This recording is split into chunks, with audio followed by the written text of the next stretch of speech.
So with this exercise, you're gonna need a bench or the back of a couch or the edge of a bed and something to put in between your knees and possibly a pillow if you're more comfortable.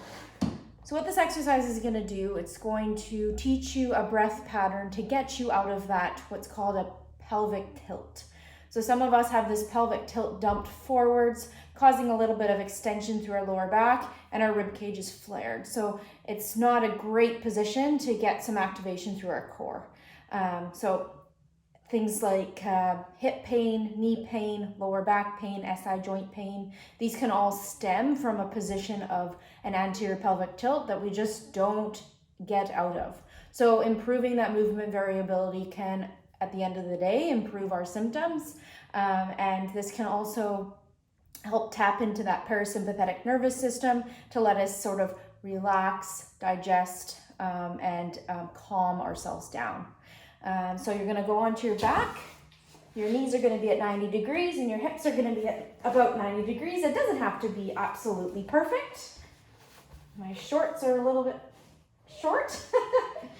So you're going to place something in between your knees and you're gonna give that object a bit of a hug. So you're gonna turn on those inner thigh muscles or those adductors. So you can see with my posture, naturally I do have that anterior pelvic tilt and that my lower back is coming off the floor and my rib cage is flared. So right away, I wanna make sure that my lower back is on the floor, not aggressively, but just enough where I get my rib cage down and I feel my core engage a little bit more.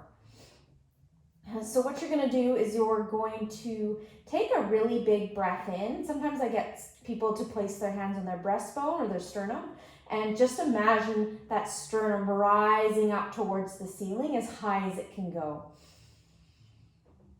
And then from there, you might feel at the end of your inhale that your pelvis turns forwards a little bit. That's normal and that's okay.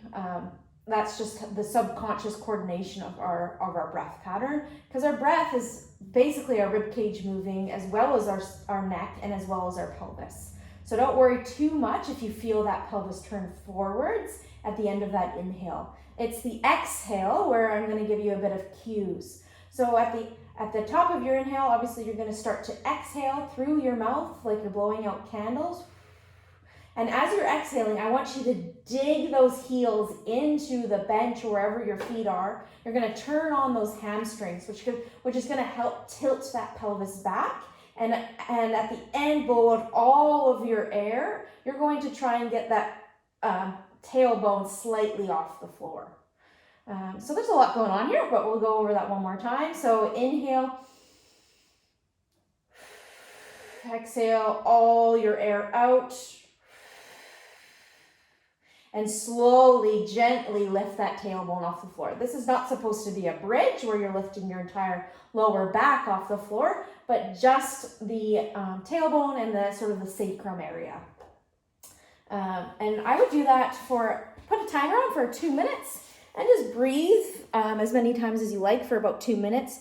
Ideally, we want that inhale to be at least 4 seconds. I was doing it quickly just for demonstration's sake, and that exhale to be twice as long as our inhale, so about 8 seconds.